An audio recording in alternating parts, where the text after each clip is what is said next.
Meio-Dia Catarina. Oferecimento Unifique. A tecnologia nos conecta. Mega Loja Queires, em Campinas. Um novo conceito. Tudo em um só lugar. Geração Hyundai. Sempre à frente por você. Olá, boa tarde. Santa Catarina registra o maior número de mortes por Covid-19 desde o início da pandemia. Foram 35 óbitos registrados nas últimas 24 horas.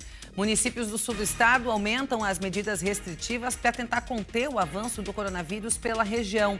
Entre esses municípios tem Tubarão. E Tubarão apertou ainda mais as restrições e suspendeu o transporte coletivo. O programa Juro Zero Floripa Especial já liberou quase R$1 milhão para empreendedores que sofreram prejuízos financeiros com a pandemia do coronavírus. E a linha de crédito ainda está disponível. Um estímulo aí bastante importante nesse momento de crise, né? Esses são alguns destaques do Meio-Dia Catarina desta quinta-feira que está no ar. Bem-vindos.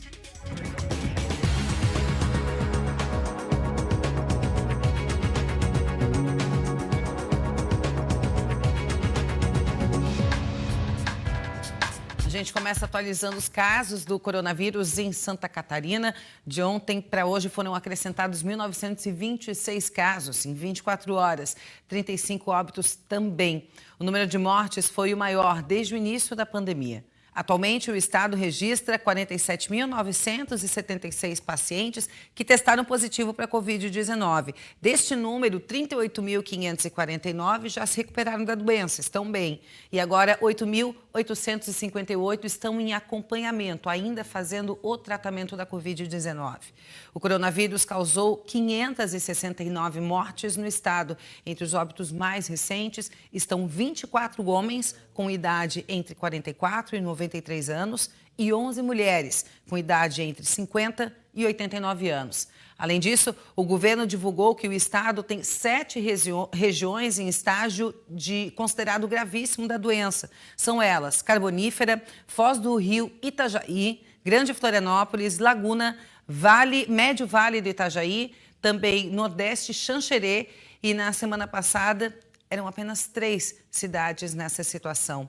A Secretaria de Estado da Saúde está reunindo os dados de ocupação hospitalar. Os dados devem ser adequados até o final da semana. São as próprias unidades hospitalares que estão informando esta quantidade. A taxa mais recente foi divulgada na segunda-feira e era de 71,7%.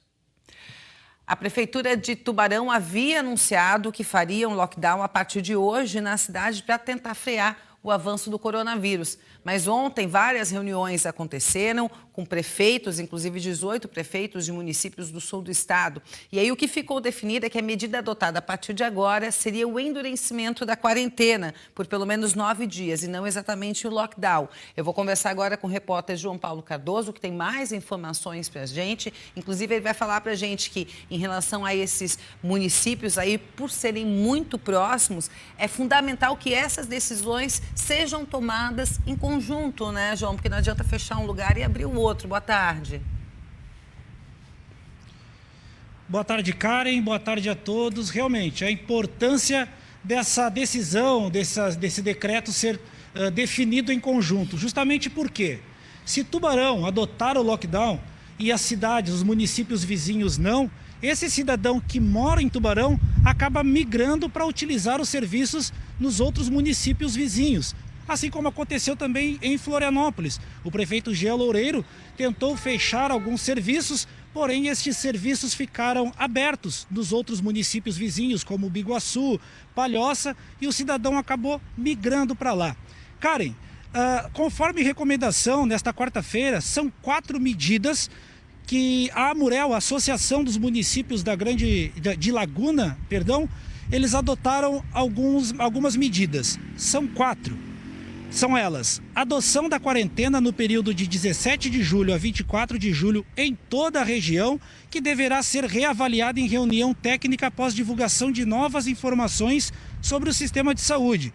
Também, redução do atendimento simultâneo em supermercados para 40% da capacidade e ingresso de uma pessoa por família no interior do estabelecimento. funcionamento apenas de atividades essenciais e também manter rigorosa a fiscalização e orientação à população sobre as precauções, prevenções e cuidados obrigatórios definidos em regulamentos anteriores, destinado às pessoas físicas e jurídicas também. Karen. João Paulo, inclusive, no caso de Tubarão, o decreto com as novas medidas restritivas tem algumas restrições um pouquinho maiores. Eu só queria destacar aqui um pouquinho antes da gente falar de Tubarão, João, que os prefeitos de Braço do Norte, Grão-Pará e Gravatal disseram que são contra essas restrições, mas que ainda assim vão adotar as medidas definidas pela Associação de Municípios da região de Laguna. Já a Prefeitura de Imbituba anunciou nas próprias redes sociais que vai desenvolver um protocolo próprio de prevenção à Covid-19 e irá divulgar em breve. Em relação a essas medidas adotadas nessas regiões do sul do estado, ainda se mantém a autonomia de algumas prefeituras, até como pelo que a gente acabou de falar. Tubarão vai adotar todas aquelas medidas que já foram propostas ali pela Associação de Municípios de Laguna, mas tem algumas restrições a mais que não foram adotadas pelas cidades vizinhas. O transporte coletivo é uma delas, né, João? Exatamente, Karen. O transporte coletivo em Tubarão, ele está paralisado a partir de hoje. Nos municípios vizinhos ainda está funcionando o transporte coletivo. Lembrando que Tubarão já está parado o transporte coletivo. Inclusive, Karen, nós vamos ver o que ficou definido para a cidade de Tubarão com esse novo decreto. Ficam suspensos os seguintes serviços: transporte coletivo, como eu falei, todos os serviços considerados não essenciais, como salões de beleza, barbearias, academias, shopping centers e comércios também em geral. Serviços públicos não essenciais que não possam ser feitos via home office, também entrada de novos hóspedes no setor hoteleiro, prática esportiva coletiva e academias no ar livre, visitas em asilos também, eventos e permanência de 2 pessoas ou mais em espaços públicos. Karen, vale lembrar que essas novas regras, elas valem inicialmente por 9 dias. Eu volto contigo, Karen. Tudo depende dos resultados, né, João, do que vai acontecer em relação aos números, para depois definir se ela acaba ou se ela permanece.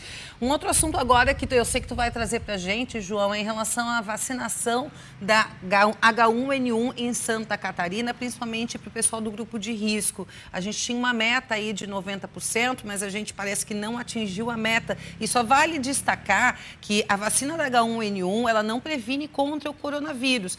Mas a partir do momento que a pessoa está imunizada, não fica doente, não pega uma gripe mais forte, ela não precisa ir para um hospital, para uma unidade de saúde, e quanto menos pessoas circulando nesses ambientes, melhor, né? Não atingimos, então, a meta de 90% por enquanto aqui no estado, João?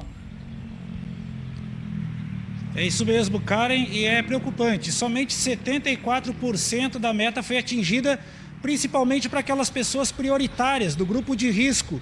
Então, uma medida, aliás, uma recomendação do Ministério da Saúde é que essas vacinas sejam reaproveitadas. O Santa Catarina recebeu milhares de doses dessa vacina e elas precisam ser usadas. Então, foi aberto também para aquelas pessoas que não são do grupo de risco. Alguns locais estão fazendo essa vacinação da vacina da gripe.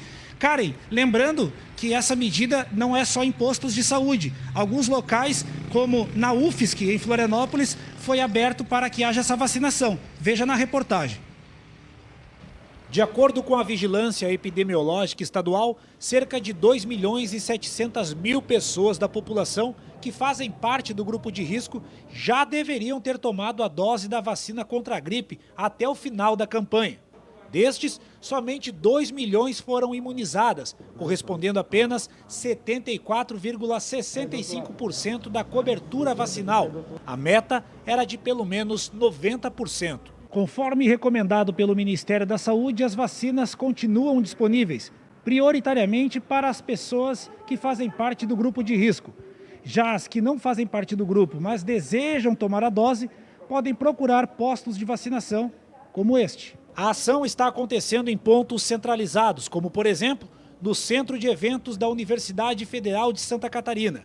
O local se tornou ponto de vacinação, pelo menos até a próxima sexta-feira, dia 17. O objetivo de não fazer no centro de saúde é a mesma informação que a gente vem dando desde a campanha, que é evitar aglomeração, evitar cruzamento com pessoas possivelmente contaminadas, usuários sintomáticos respiratórios. A gente espera que a população procure esse serviço. A medida evita que haja desperdício de doses da vacina. Eu achei interessante, já como sobrou uma quantidade aí, consegue até abranger mais uma quantidade de pessoas vacinadas, né? É muito importante isso aí. E é a primeira vez que eu tomo. Todas as pessoas deviam se conscientizar sobre isso e vir vacinar todo mundo, principalmente as crianças até os idosos. O estado de Santa Catarina recebeu cerca de 2.700.000 doses para a campanha. E a vacina ficará disponível no estado até terminar o estoque. Então ainda dá tempo, é só todo mundo se agilizar que a vacina está disponível, né, João? Obrigada pela tua participação aqui com a gente no Meio Dia, Catarina. Obrigado, Karen, uma boa tarde. Obrigada, boa tarde, até mais. Faço uma pausa agora, bem rapidinha no Meio Dia, Catarina, mas eu volto em instantes, não sai daí. Até.